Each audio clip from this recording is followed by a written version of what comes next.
পাকিস্তানের সীমান্তে আবারও নতুন করে হামলা চালিয়েছে আফগানিস্তান সেনাবাহিনী। হামলার জবাবে পাকিস্তান পাল্টা হামলা চালায়, যার ফলে আবারও নতুন করে সংঘাতে জড়িয়েছে এই দুই দেশ। পাকিস্তান সংবাদ মাধ্যম জিও নিউজ জানিয়েছে, মঙ্গলবার বিকেলে কুরম সীমান্তে পাকিস্তান সেনাবাহিনীকে উদ্দেশ্য করে বিনা উস্কানিতে হামলা করে আফগানিস্তান সেনাবাহিনী ও পাকিস্তানের নিষিদ্ধ রাজনৈতিক গোষ্ঠী তেহরিক-ই-তালিবান পাকিস্তান টিটিপি।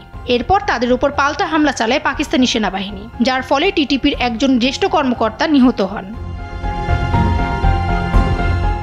এ বিষয়ে পাকিস্তানের সেনাবাহিনী জানিয়েছে, হামলার 1 ঘন্টার মধ্যেই আফগানিস্তানের খোস্ট প্রদেশের শামশাদ সেনা পোস্ট ধ্বংস করে পাকিস্তান সেনারা। সেই পোস্টে অবস্থিত বেশ কয়েকজন ঘটনাস্থলে আহত এবং নিহত হয়, বাকিরা পালিয়ে যায়। এরপর আফগানিস্তানের আরেকটি সেনা পোস্ট নার্গসার ধ্বংস করে পাকিস্তান।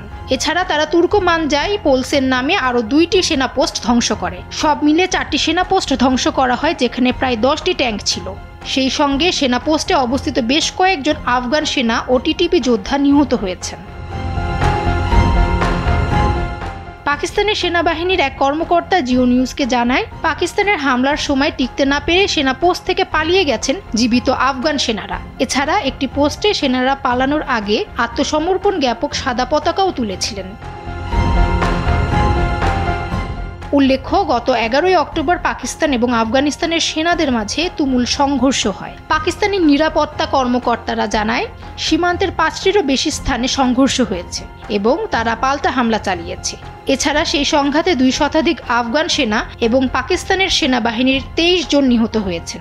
ইতোমধ্যে পাকিস্তানের প্রতিরক্ষা মন্ত্রী খাজা আসিফ স্পষ্ট জানিয়ে দিয়েছেন, পাকিস্তান আফগান সীমান্তে উস্কানিমূলক হামলার পর বর্তমানে ইসলামাবাদ ও কাবুলের মধ্যে কোনো সম্পর্ক নেই।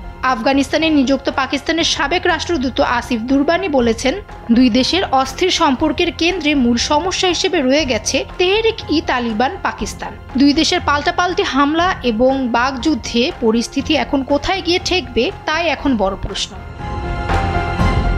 ফামিহা সুহরাওয়ার্দী, সময়ের আলো।